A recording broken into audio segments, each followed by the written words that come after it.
Lucas capítulo 24, versículo de número 13. Uma quarta profética, onde Deus tem depositado uma palavra aos nossos corações, amém? Lucas 24, versículo 13, quem encontrou, diga amém. Assim diz a palavra do Senhor. Naquele mesmo dia, 2 deles estavam de caminho para uma aldeia chamada Emaús, distante de Jerusalém, 70 estádios, 11 quilômetros, tá, gente? Iam conversando a respeito de todas as coisas sucedidas. E aconteceu que, enquanto conversavam e discutiam, o próprio Jesus se aproximou e ia com eles. E os seus olhos, porém, estavam como que impedidos de o reconhecer. Então, lhes perguntou Jesus: que é isso que vos preocupa? Olha aí para alguém do seu lado e diga: estás preocupado por quê? Ou preocupada, amém? E de que me ides tratando à medida que caminhais? E eles pararam entristecidos. Um, porém, chamado Cleopas, respondeu dizendo: és o único que, porventura, que tendo estado em Jerusalém, ignoras as ocorrências desses últimos dias? Ele lhes perguntou: quais? E explicaram o que aconteceu a Jesus o Nazareno, que era varão, profeta, poderoso em obras e palavras diante de Deus e de todo o povo. E como os principais sacerdotes e as nossas autoridades o entregaram para ser condenado à morte e o crucificaram. Versículo 21. Ora, nós esperávamos que fosse ele quem havia de redimir a Israel. Mas depois de tudo isto, e já este é o 3º dia, desde que tais coisas sucederam. E é verdade que também algumas mulheres das que conosco estavam, nos surpreenderam tendo ido de madrugada ao túmulo, e não achando o corpo de Jesus, voltaram dizendo terem tido uma visão de anjos, os quais afirmaram que ele vive. De fato, alguns dos nossos foram ao sepulcro e verificaram a exatidão do que disseram as mulheres, mas não o viram. Versículo 25. Então lhes disse Jesus: ó nécios e tardos de coração, para crer tudo o que os profetas disseram.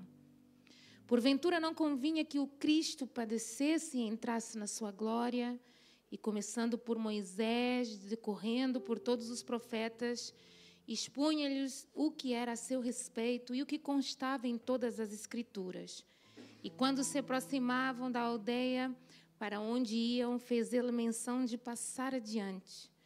Mas eles o constrangeram, dizendo: fica conosco, porque é tarde e o dia já declina. E entrou para ficar com eles. Amém? Feche seus olhos por alguns instantes, em nome de Jesus. Pai, queremos te agradecer por essa quarta profética, por cada vida que está aqui, pelas vidas que estão assistindo através das redes sociais. Obrigada porque esse ambiente é um ambiente profético, sobrenatural, propício a milagres. Espírito do Deus vivo, a sua palavra, ela esquadrinha corações e a nossa alma. O Senhor sabe da necessidade e a dificuldade de cada um na casa.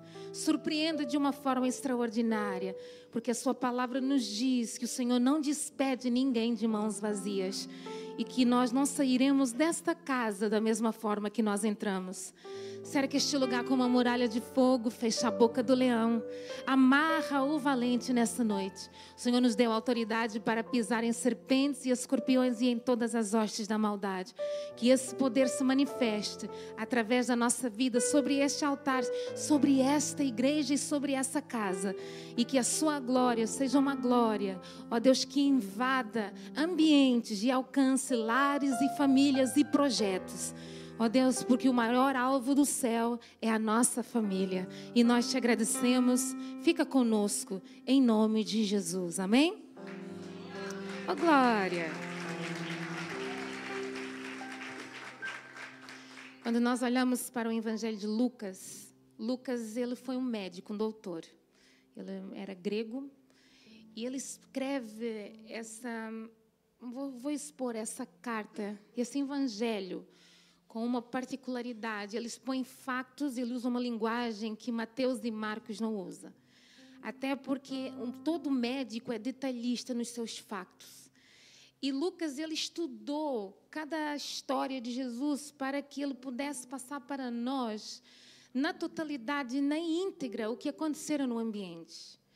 Quando nós olhamos para o capítulo 24, nós vemos 2 discípulos que estão andando na contramão de Jerusalém.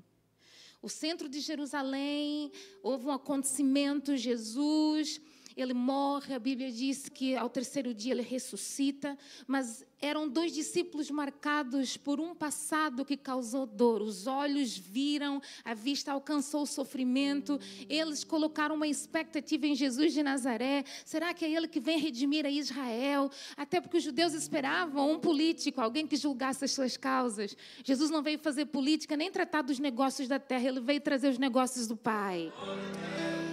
Então o povo coloca uma expectativa e a todo momento Jesus nunca enganou ninguém. Olha para o seu irmão e diga: Jesus não engana ninguém. Diga mais forte aí, diga: Jesus não enganou ninguém. O fato de que Jesus estava falando com o seu povo, o povo não entendia o que Jesus falava, porque nós temos uma expectativa e quando nós queremos viver as nossas prioridades, nós não entendemos o que Jesus está falando acerca da nossa vida.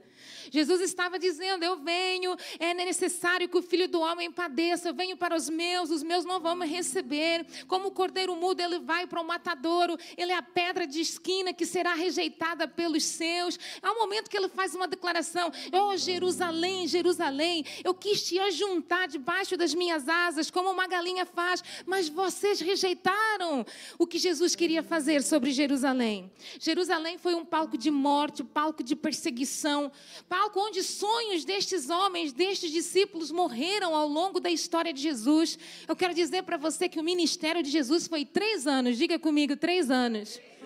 Mas foram 3 anos marcados pelo poder de Deus, curas, milagres, restauração. E foram 3 anos marcados pelo compromisso e o cumprimento da palavra que ele liberou em 3 anos. Jesus veio para fazer valer não só a palavra do Pai, mas a palavra dos profetas que vieram antes deles. Por isso que no momento que ele entra ali na sinagoga, ele lê o livro de Isaías, ele abre a Torá e ele começa a ler o livro e ele diz: o Espírito do Senhor está sobre mim, pelo que me ungiu para trazer a liberdade aos cativos, cura sobre os enfermos. E o povo olhava para um menino e dizia: mas ele fala como um mestre, ele tem uma sabedoria sobrenatural. Mas isso não era o suficiente para quem tinha um plano pessoal, um propósito de vida. Não era suficiente porque eles não tinham como prioridade o reino, eles tinham como prioridade a sua vontade. Nós temos tendência a olhar para a palavra de Deus e usamos alguns versículos que dizem que a vontade de Deus é boa, perfeita e agradável, sim. Mas e a nossa vontade que muitas vezes choca com a vontade de Deus? E a nossa vontade que choca com a promessa de Deus, com o sonho que Deus sonhou para a sua vida. Não é só você que sonha, o Pai, antes de te dar sonhos, Ele já sonhou acerca da sua vida. Deus sonhou acerca do seu presente e do seu futuro. Então nessa noite eu trago uma palavra de Deus. A minha carne treme na presença de Deus, de temor da presença do Espírito de Deus, porque Deus está na casa. Deus me autoriza a profetizar nessa casa que a intervenção do céu virá sobre a casa que está sendo construída sobre a rocha.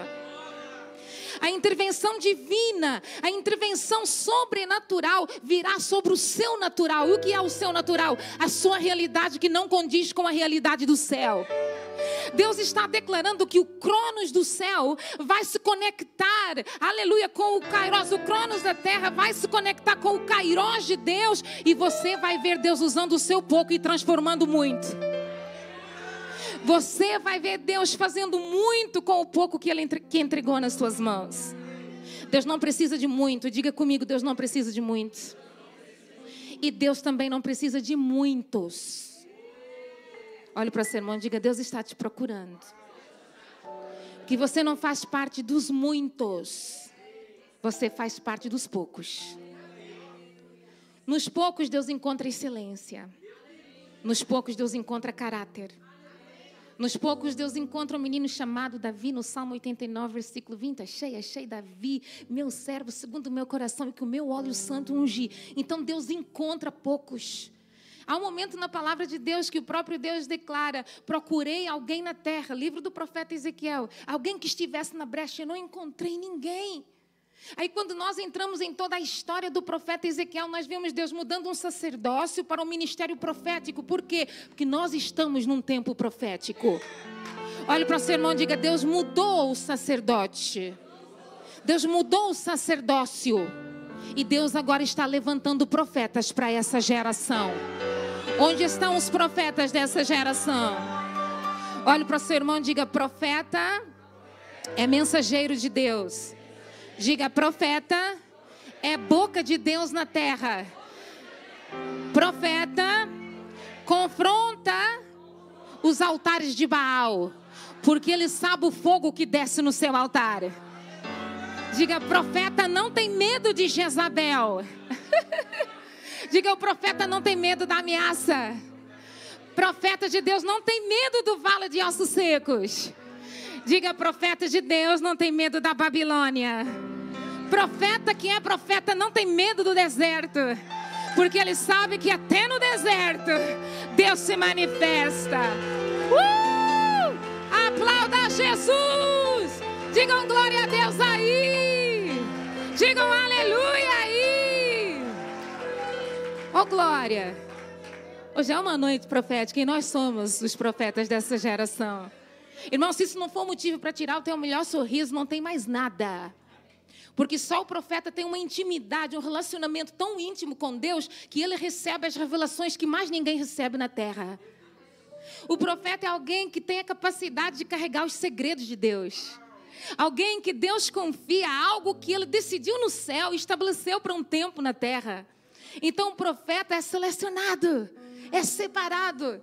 Só que repare que esses dois discípulos estão andando na contramão de Jerusalém. Se você estudar sobre Jerusalém, você vai entender que Jerusalém significa para nós o centro da vontade de Deus. Eles estavam saindo do centro, por quê? Por causa das notícias de morte. Ai, mas Jesus morreu, então acabou tudo. Por quê? Porque aqui era um período intermediário. O período intermediário é o período entre a ressurreição e o Pentecostes, que vai se cumprir aonde? Em Atos dos Apóstolos, ou Atos do Espírito Santo. Porque nós vemos o Espírito Santo agindo de uma forma sobrenatural, cumprindo o que o seu primo, João Batista, fez antes de Jesus. Eu batizo com água, mas o que vem após mim vai batizar com fogo. Olhe para o seu irmão e diga: Deus vai acender o fogo na sua vida. Porque profeta tem fogo de Deus. Lembra de Elias nos altares de Baal? O Deus que responder com fogo será o Deus dessa nação? Aí vem os profetas do mal, os profetas lá do inferno, né? Os profetas de Baal, que eram muitos, clamando ao seu Deus: responde, responde, responde. Elias era só um profeta, diga: um profeta. Muitos foram necessários para o lado das trevas, o lado contrário, responder. Mas de um lado, Deus só precisou de um com fogo. E a Bíblia diz que quando eles terminam, os primeiros foi a oposição. E Deus já está falando aqui, a oposição sempre vai chegar primeiro e vai dar a sensação que vão vencer. Mas se você tiver paciência para esperar, como Elias, pode fazer o seu barulho, pode fazer a sua bagunça no ambiente, não tem problema. Eu sei quem é o Deus que anda comigo em Israel. Sabe o que é que Deus está falando aqui? Não tenha medo. Não tenha medo do que luta contra a luz, do que luta contra o fogo, do que tenta apagar o fogo que você carrega na sua vida, do que tenta esmorecer a promessa, da força contrária, do exército que está marchando e fazendo barulho, porque o inimigo, ele faz barulho. Por isso que os verdadeiros adoradores não fazem barulho, eles adoram. Olha para o seu irmão e diga: profeta é um verdadeiro adorador. Profeta não faz barulho. Você sabia que o profeta, ele espera e fala na hora certa? Profeta não tem pressa para ser ouvido, ele espera o tempo certo. Profeta tem discernimento de tempos e estações. Profeta tem o relógio do céu, não o relógio da terra. Profeta não conta os minutos como algo natural, porque ele entende que não é desse mundo, ele é de um outro mundo. Olha para o seu irmão e diga: não tenha medo e não tenha pressa. Repare que Elias está vendo agora os profetas de Baal fazendo o seu barulho. E Elias está olhando. O texto chega a dizer para nós, no livro de Reis, que ele está zombando dos profetas de Baal. Os profetas que estavam ali, não, eu tenho certeza. Nós somos muitos. Deus vai responder e nós vamos sair aqui por cabeça. Aí Elias não estava preocupado com o barulho. Elias estava esperando o tempo certo. Se você esperar o tempo certo, você verá Deus responder do céu sobre as suas petições aqui na terra. O segredo é o tempo certo. Olhe para o seu irmão, tempo certo. Agora esses dois discípulos estão na contramão. Eles não estavam preparados para viver o tempo certo. Onde? Em Jerusalém. Porque havia uma palavra: ficai em Jerusalém até que do alto sejais revestidos de poder. Deus não disse: saiam de Jerusalém sem poder e de qualquer maneira. Agora eles estão saindo de Jerusalém de qualquer maneira e sem poder. Só que a Bíblia faz questão de dizer que após a ressurreição, em João capítulo 20, mulheres foram testemunhas, testificaram, procuraram os discípulos, foram até a casa, procuraram Pedro. Pedro veio, testemunhou que a pedra não estava mais fechando a saída, porque nós temos tendência em entrar em alguns lugares e algumas pessoas colocam pedras e nós achamos que vamos morrer eternamente lá. Aí Jesus mostra: não tem problema o que os outros pensam acerca da sua vida, são só 3 dias lá dentro. E 3 dias onde você vai sair muito mais forte do que você entrou. 3 dias onde você vai sair com marcas para mostrar a muitos que se você venceu, essa multidão que virá até você também pode vencer. Experiência. Olhe para o seu irmão e diga: Deus quer te dar experiência. Porque existe uma unção que só se manifesta na experiência. Não tem como. Não tem como nós queremos andar só na teórica. Nós precisamos de ter a prática na nossa vida. Experiência. Olha para o seu irmão e diga: experiência. Porque falar até papagaio fala. Mas repara que o papagaio imita tudo que os outros já falaram. O profeta não fala o que os outros falaram. O profeta fala para tempos e estações proféticas. Deixa eu falar algo de Deus para você. Eu quero entrar aqui. Ô, Jesus. Deixa eu falar algo de Deus. Eu faço o que Deus... Eu não tenho medo, tá, gente? Você amando ou não, o negócio é comigo e com Deus. Não estou aqui para agradar ninguém. Eu agrado o meu Criador. Amém? Mas isso aqui é algo que para o seu futuro, aplique na sua vida, porque vai dar certo. Vai dar certo. Você precisa de entender que tempos e estações são momentos de transição na sua história. Ou seja, Jesus morre, ele ressuscita. Há uma transição, ele agora está vindo com um corpo glorificado.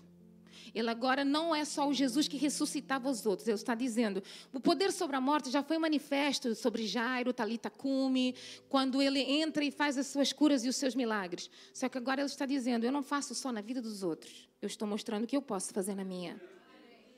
E que autoridade é essa? Porque nós vivemos um tempo e uma geração que tem autoridade para fazer na vida dos outros e não tem autoridade para fazer na sua própria vida.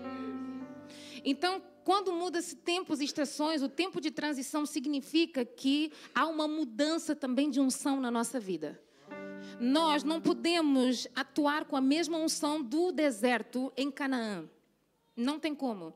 Após a transição da morte de Moisés e quando Josué é levantado, filho de Num, servidor de Moisés, diz assim o livro de Josué para nós, serve um líder é apto para se tornar um líder. Quem serve um líder se tornará um líder.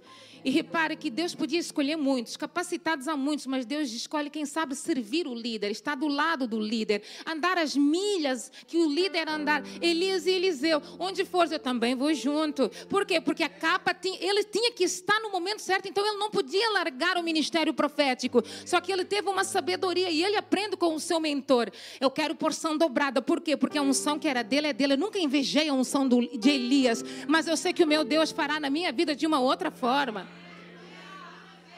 Então, repare que quando nós olhamos para tempos de transição, é tempos em que Deus quer mudar armas espirituais. Diga comigo, armas. Eu, se fosse você, anotava isso aí no seu pad, telemóvel, telelé, caneta, lápis, tudo é de Deus. Anote aí, tá? Porque aqui a mente é fraca. Ela esquece, tá?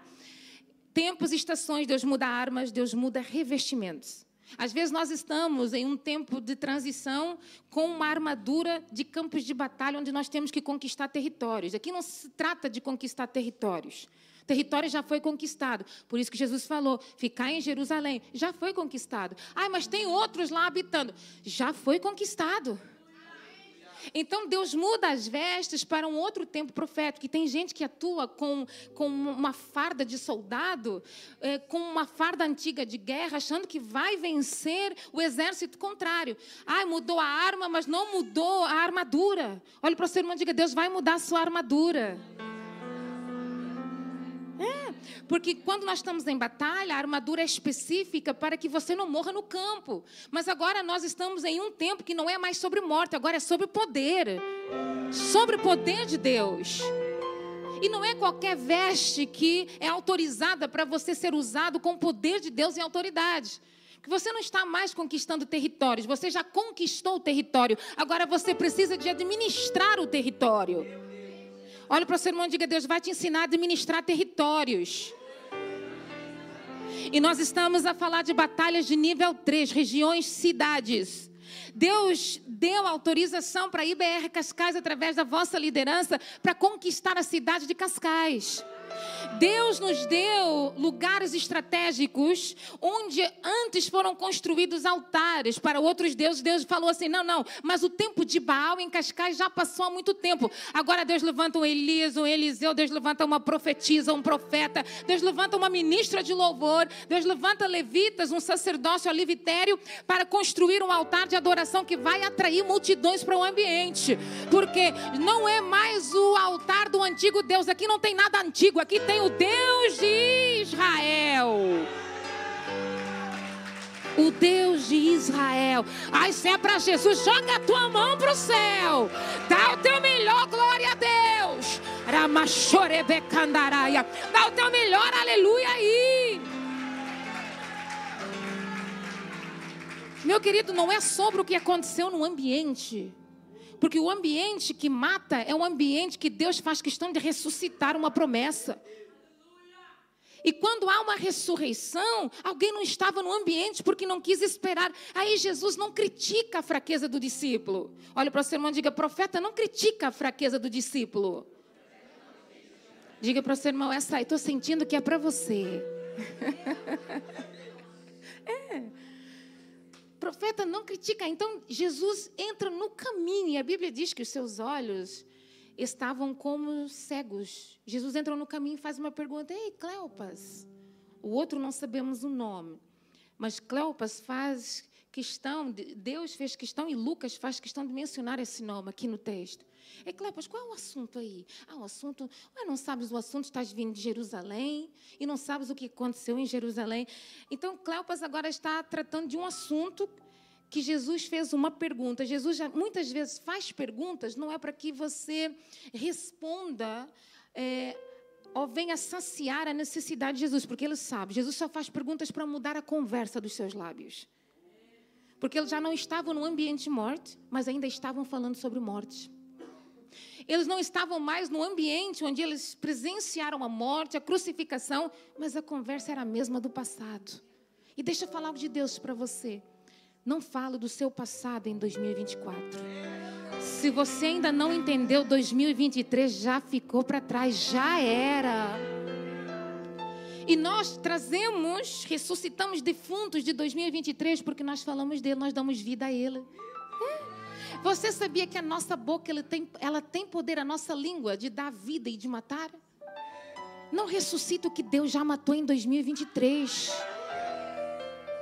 Porque quando você fala, você alimenta coisas na sua vida que Deus já deu uma ordem de sepulto, Deus já deu uma ordem de ponto final, Deus já deu uma ordem de morte, mas você não está entendendo. Aí Jesus entra no caminho e fala assim, pastor, eu tenho que falar, esse menino está sorridente, eu estou achando que ele vai casar por esses dias. É de Deus.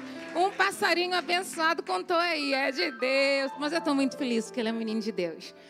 Aí quando nós vemos Jesus entrando, eu não saí da mensagem, é só para você sorrir um pouco e para você saber que há uma esperança para o seu futuro também, tá?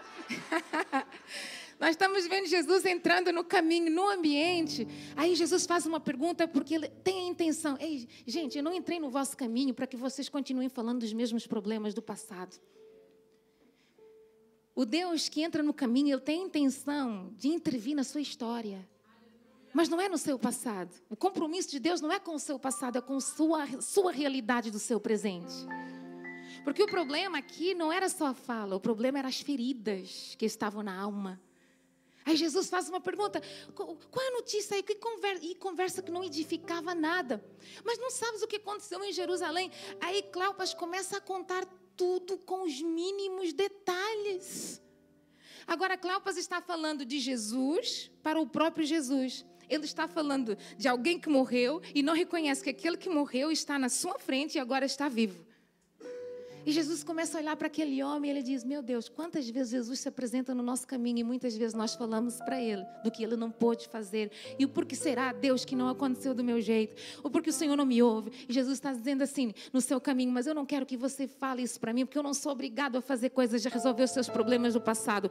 A minha obrigação não é com o seu passado, a minha obrigação é com o seu futuro. E o seu posicionamento hoje determina como será o seu futuro. O seu posicionamento no seu presente determina qual será o seu posicionamento no seu futuro. Preocupação de Deus não é com o seu ontem, não é com a sua realidade de hoje, é com o seu futuro. Porque Ele já escreveu tudo acerca da nossa vida, tudo acerca da nossa história. Então, quando Jesus entra no caminho, Ele está dizendo, a vossa conversa é de morte, mas se vocês soubessem o que vos espera no seu futuro, vocês não teriam mais conversas de morte, vocês teriam conversas de vida e vida com abundância. Vocês teriam conversas de mais gratidão e menos murmuração. Vocês teriam conversas de mais louvor e adoração e menos murmuração.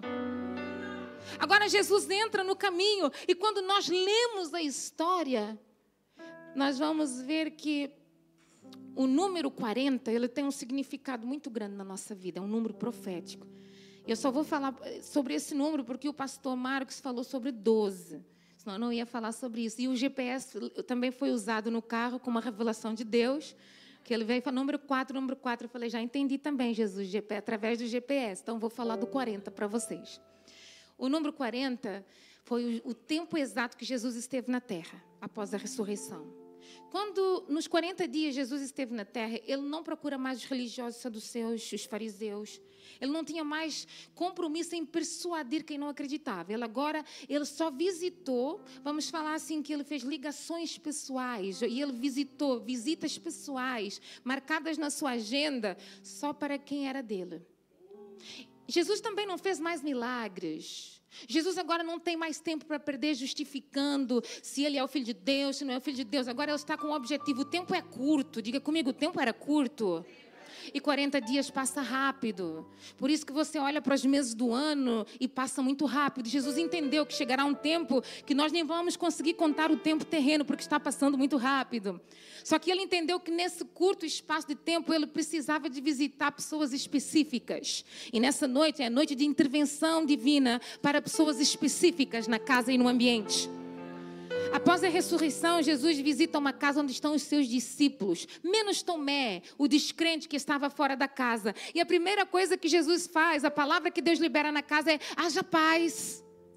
Porque havia inquietação, ansiedade no meio da casa e no ambiente. E Jesus chega já repreendendo a ansiedade e a inquietação dentro da casa.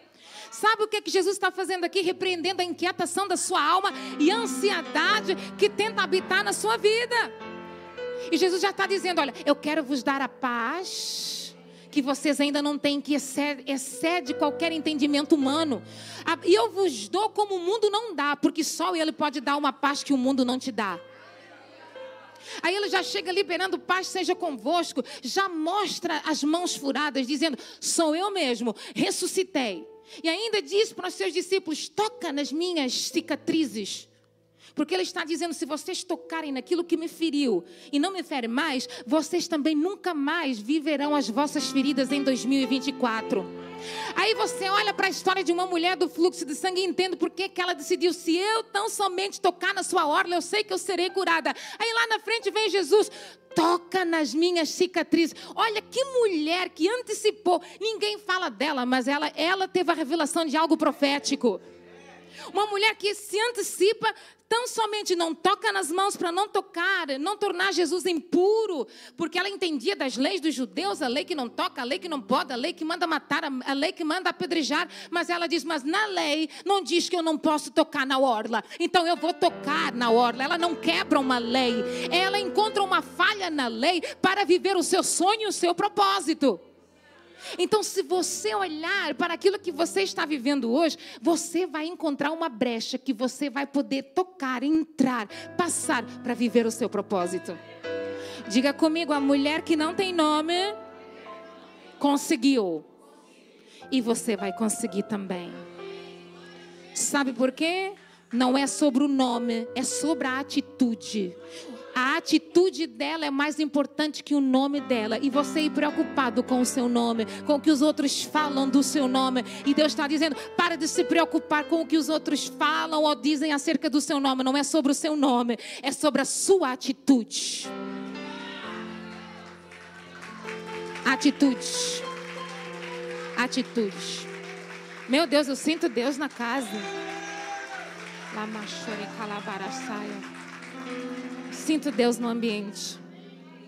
40 dias específicos, Jesus visita os seus. Ele não tinha mais tempo para perder com pessoas que não queriam. Isso serve de lição para nós. Não perca mais tempo com gente que não quer o Deus que você adora. Você não precisa de convencer nada, porque não é por força nem por violência, é pelo seu espírito. O próprio Jesus nos dá esse exemplo.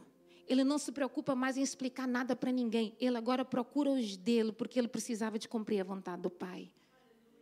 40 dias é um número tão profético que em Gênesis, capítulo 7, o tema que foi pregado, não sei se o pastor pregou aqui sobre Noé, Deus dá uma construção, um projeto para um homem que nunca construiu barcos. Antes de Noé, nunca ninguém tinha construído um barco ou um navio naquelas dimensões. Aí Deus dá um projeto que ninguém construiu na história. Noé não tinha referência na terra, porque ele estava dizendo, eu sou a sua referência. O que você nunca teve aqui na terra, Deus é a sua referência. Então isso não é desculpa para você não viver o projeto de Deus, para você não construir tudo aquilo que Deus determinou que você vai construir. Isso não é desculpa para você não colocar a mão no arado. Isso não é desculpa para você falar para Deus, eu vou desistir, porque Deus está dizendo, eu já te dei o projeto desenhado. E se Deus te dá o projeto desenhado, Ele também envia a providência que você vai precisar para construir o projeto que já foi desenhado. Repare, aplauda aí a Jesus. Glória. Oh, glória. Repara que Noé não coloca impedimentos. Mas nunca se tinha ouvido falar de chuva antes. Mas uma chuva que vai destruir toda a humanidade. Nunca vimos. Quando Deus te dá uma construção, é para você viver áreas e situações da sua vida que você nunca viveu antes. Você e a sua casa, que Noé entra dentro da arca com a sua família. Aí vem os livros que antecedem, que seguem dizendo, eu e a minha casa serviremos ao Senhor. Noé foi prova disso. O dilúvio dura 40 dias e 40 noites. 40 dias e 40 noites, Deus faz e realiza algo profético na vida de Noé nesses 40 dias. Faz a sua casa e a sua família andar sobre uma situação onde muitos morreram afogados. Agora Deus dá o projeto e faz o homem subir um nível espiritual mais alto. Ele agora não está debaixo das águas, ele está sobre as águas. Aí vem Jesus na tempestade, no meio de um vento forte, andando sobre as águas. Quem nunca andou sobre as águas sempre vai declarar que é impossível e é um fantasma. Noé não anda com os seus pés, mas ele anda com o projeto que Deus deu para ele construir sobre as águas. Olhe para o seu irmão e diga, o negócio de Deus... Para ficar mais crente, mais bonito, diga o assunto de Deus, o projeto de Deus, a intenção de Deus é que você ande sobre aquilo que quer matar a sua casa e a sua família. Dentro dos 40 dias, Deus está te dando autoridade para a sua casa subir de nível. Então eu quero profetizar, não haverá morte na sua casa, não haverá escassez na sua casa. O dilúvio não vai destruir a construção, porque quem deu o projeto da construção da sua família foi Deus. E Deus está cuidando do projeto. Deus fala para famílias: eu estou cuidando da sua família, ô glória. Eu estou cuidando dos seus filhos e os filhos dos teus filhos. Eu estou cuidando da sua geração, porque o projeto é tão abençoado que a geração futura será abençoada através desse projeto. A bênção irá se derramar sobre esse projeto. Repare que no Egito o povo ele clama por libertação. Em Êxodo, eu já estou concluindo, tá, gente? O povo ele começa a clamar a Deus por libertação, e vocês veem que há um momento que Deus envia o anjo da morte para matar os primogênitos. Esse é o momento em que nós vemos o próprio Deus declarando: Israel é o meu filho primogênito. Ai daquele que toca no primogênito de Deus. Olhe para o seu irmão e diga: profeta que é profeta não toca num filho de Deus. Ai, pastora, mas estou no Egito. Mas é filho de Deus. O próprio Deus declarou que ele era filho quando eles eram escravos, não quando eles estavam livres no deserto. Deus não declarou que eles eram filhos na liberdade. Deus declarou que eles eram filhos debaixo de um jugo de aproximadamente 430, alguns historiadores dizem 450 anos. Foi muito tempo. Debaixo de um jugo faraônico. E quando eles entenderam que não era na força do seu braço, era na força de onde inclinar a sua cabeça, os olhos para o alto do Salmo 21, e começar a louvar a Deus, e Deus começa a trabalhar no secreto. Porque Deus trabalha em favor dos seus filhos. O pai não se esquece do filho. Pode uma mãe se esquecer do filho que ainda mama? Pode, há umas mães meio doidas aí. Mas eu, todavia, não me esquecerei de vós. Quem diz é o Senhor.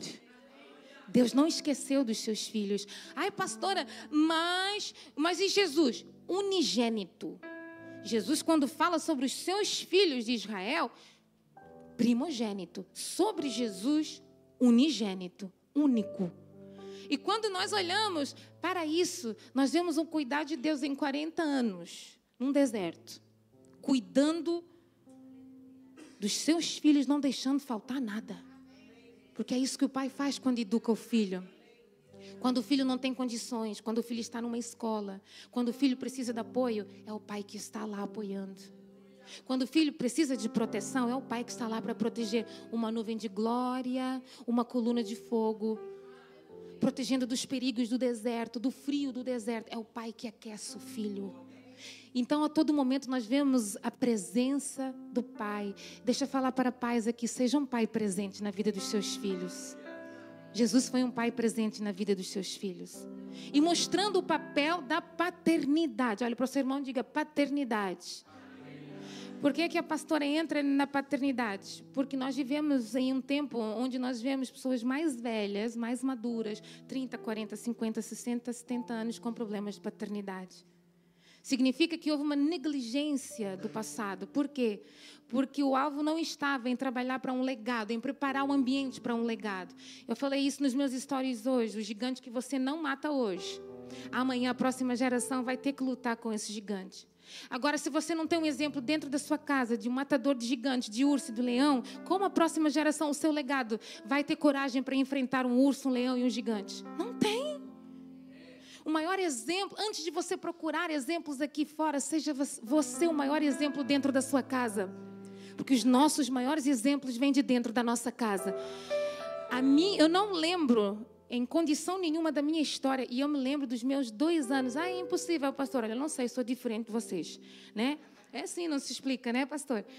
Eu não lembro da minha mãe, nunca vi a minha mãe murmurar nada.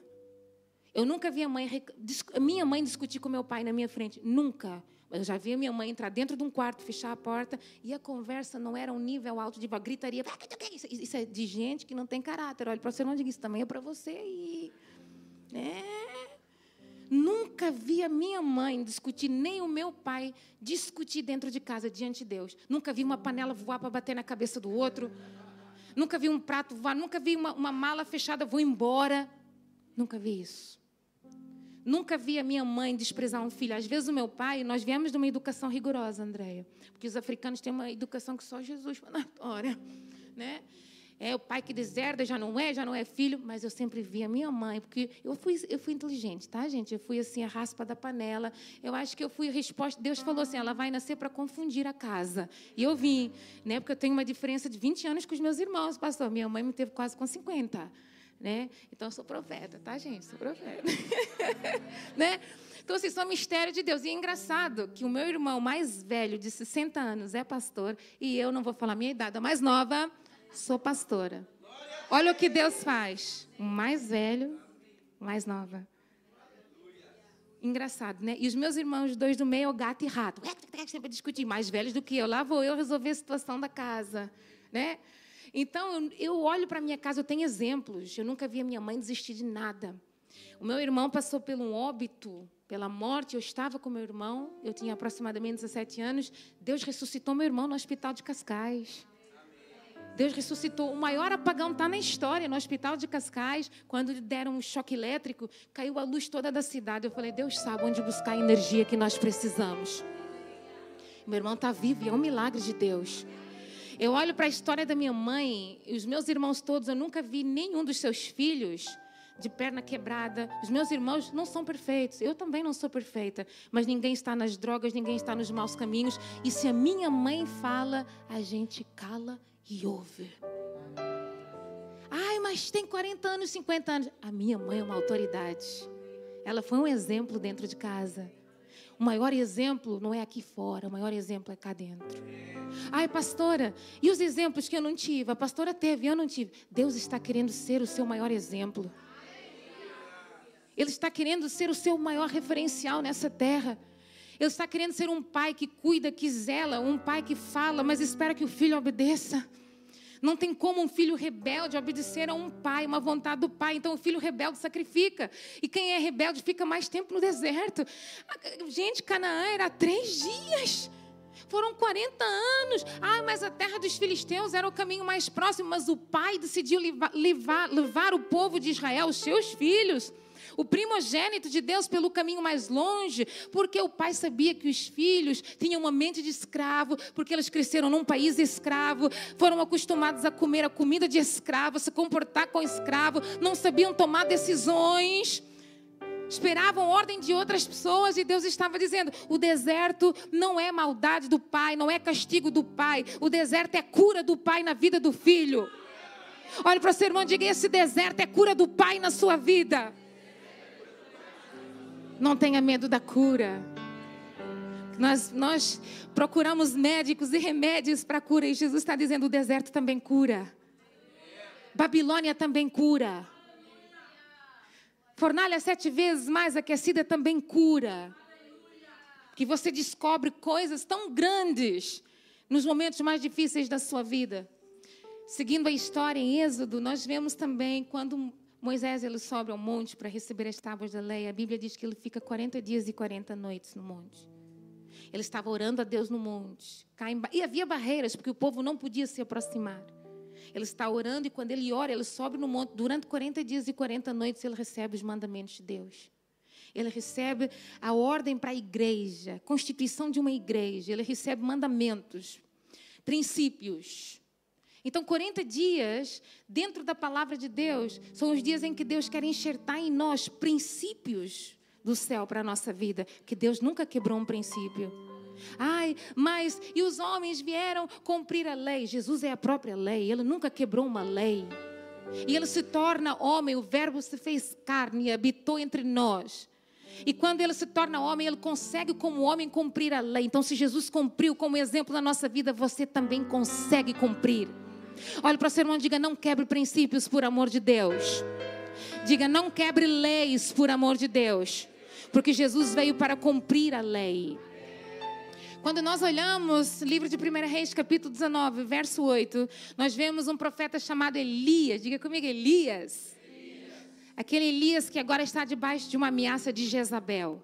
Jezabel é uma mulher sacerdotisa, filha de Etbaal. Uma mulher manipuladora. Uma mulher que controlava o homem, porque Acabe era um homem fraco. Diga comigo, era um rei, mas era fraco.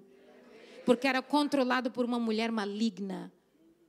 Sabe, o rei Acabe olha para uma vinha de Nabote, e a vinha era bonita, estava do lado do palácio. E Nabote falou, não vendo a minha herança, eu não vendo aquilo que Deus me deu, porque o que Deus me deu não tem preço. Ele era zelador de uma vinha. Sabe que vinha produz vinho. Vinho na palavra simboliza alegria. Jamais ele iria vender a sua alegria, aquilo que lhe dava alegria na sua vida. Aí Acabe volta fraco para casa porque não conquistou aquilo que ele queria. E a mulher falou, você quer a vinha? Então vamos mandar matar Nabote. Porque ela era assim. Se você não tem do seu jeito, então a gente manda matar. Jezabel é aquela que manda matar os profetas. Jezabel é aquela que persegue histórias, persegue homens de Deus, mulher de Deus. Cuidado com gente que persegue homem de Deus e mulher de Deus. Está debaixo de uma influência de um demônio chamado Jezabel. Olha para o seu irmão e diga, cuidado com Jezabel. Ela anda por aí, procurando uma brecha só para entrar. Manipuladora. Faz isso, vamos fazer aquilo. Se não fez, também não vai. Jezabel é aquela que dá a cara para a maldade. Má. Gente que manda matar é gente que não tem coração, não tem sentimentos e não respeita o sonho de ninguém. E ela não respeitava ninguém. Nem o próprio marido sendo fraco, ela não respeitava. Aí Elias está debaixo de uma ameaça, porque ela fez uma ameaça, eu vou te matar. Você veio matar os meus 450 profetas, eu vou te matar. Sabe o que Elias faz? Está debaixo de uma árvore, um zimbro, deitado e debaixo de uma ameaça de morte. 40 dias e 40 noites, Deus fala para o corvo, corvo, leva carne, alimenta o meu profeta, porque ele está debaixo de uma ameaça de morte, mas ele não vai morrer. Olhe para o seu irmão e diga, Deus conhece as ameaças que você enfrenta, mas Jezabel não tem autoridade sobre a sua vida. Diga assim, o Rei dos Reis, o Senhor dos Senhores, já deu ordem aos seus anjos, a seu respeito, para te livrar nessa terra e nessa nação. Olha para o seu irmão e diga, tem livramento de Deus na casa. Livramento. 40 dias e 40 noites ele comeu, e a Bíblia faz questão de dizer para nós que ele ficou mais forte. Diante de uma ameaça, ele fica mais forte que a ameaça. Você vê que os seus inimigos contribuem para você se tornar alguém mais forte? Você vê que as adversidades te tornam mais fortes? Então se posicione como um profeta chamado Elias. Eu quero terminar dizendo para você que no Evangelho de Mateus, capítulo 4, após a saída do Jordão, onde Deus fala, dá testemunho de quem é Jesus. Eis o meu Filho amado em quem a minha alma se compraza. E desce de uma forma corpórea como pomba, o Espírito Santo. Automaticamente ele está sendo capacitado. Após a identidade ser revelada de quem Jesus era nessa terra, a Bíblia diz que ele é levado pelo Espírito para o deserto para ser tentado por Satanás. Deixa eu te dar uma dica. O diabo não tem poder para te colocar no deserto. Mas Deus tem poder de te colocar no deserto. Então não reclame do seu deserto. Às vezes é Deus que te leva para lá. O deserto que Deus te coloca, só Deus pode tirar de lá.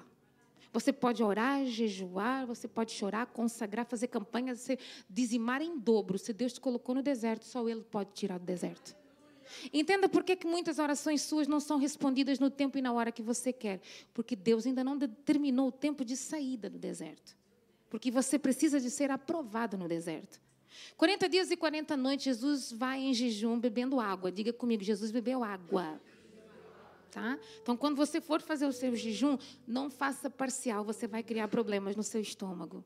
Tenha cuidado com o jejum que você faz. Ai, mas eu consigo. Tá bom, irmão, mas você é 70% água. Se você ficar esses dias todos sem jejum, você fica desidratado e logo, logo tem um problema renal. Sabedoria, olha para o seu irmão e diga, isso é para você também. Porque jejum não adoece. Jejum te melhora. Tá? Então, Jesus agora está no deserto, está sendo tentado pelo adversário e ele tem resposta para todas as tentativas do adversário.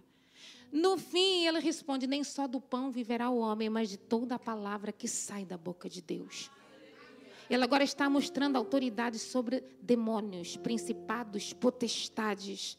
Não existe nada que não trema na presença de Deus. Aí a Bíblia nas epístolas diz para nós que todo joelho se dobra e toda língua confessa que só Ele é Deus. Diante de Deus, o menor tem que se render. Quando o maior chega no ambiente, o menor se rende. Porque nós reconhecemos quem é o dono do ambiente, quem é o dono da glória, quem é o dono da casa, quem é o dono do altar, quem é o dono da nossa vida aqui no ambiente. Em 40 dias ele é aprovado. E agora chega esse momento.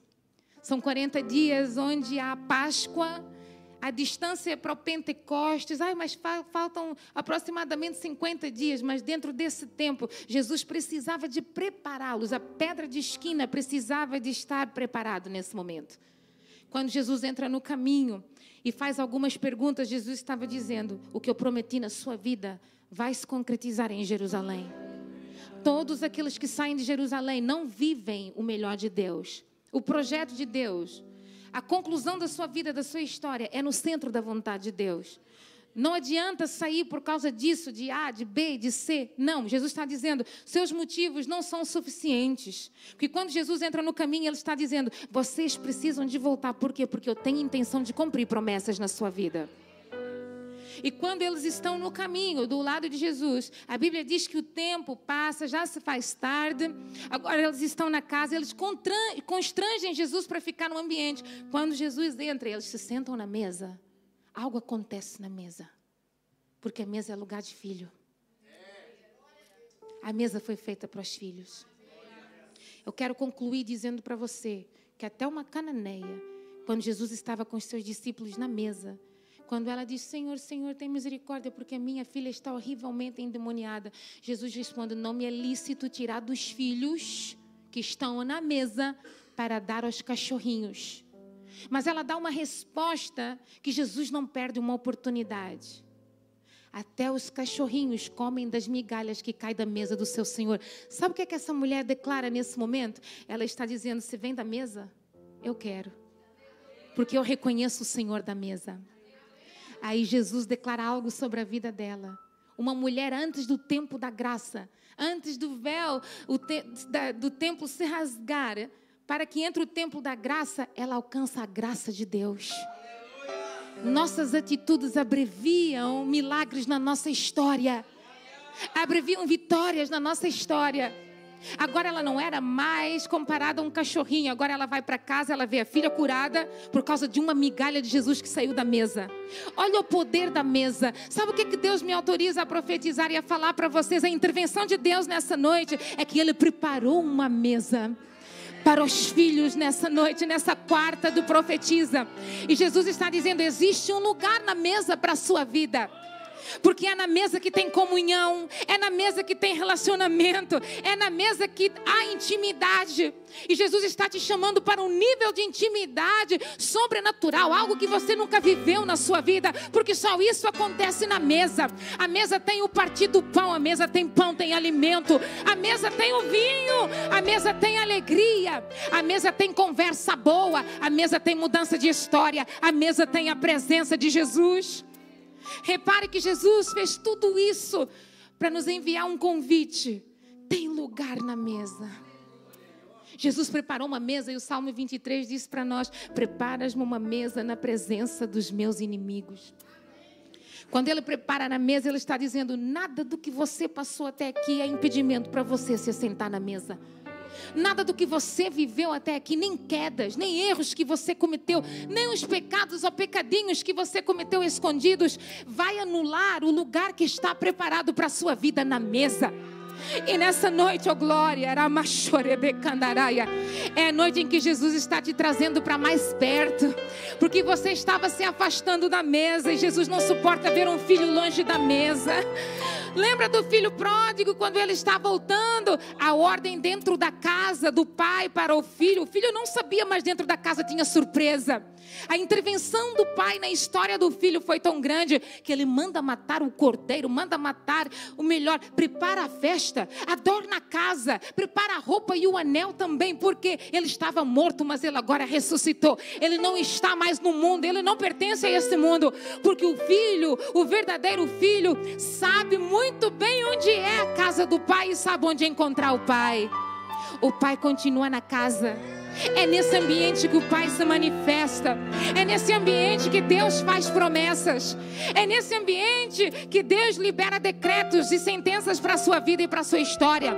É nesse ambiente que Deus te levanta do chão, sacode a tua poeira. É nesse ambiente que Deus acrescenta honra pelo tempo de desonra na sua vida. É nesse ambiente que Deus traz exaltação pelo tempo de humilhação na sua vida. É nesse ambiente profético, não é longe do ambiente.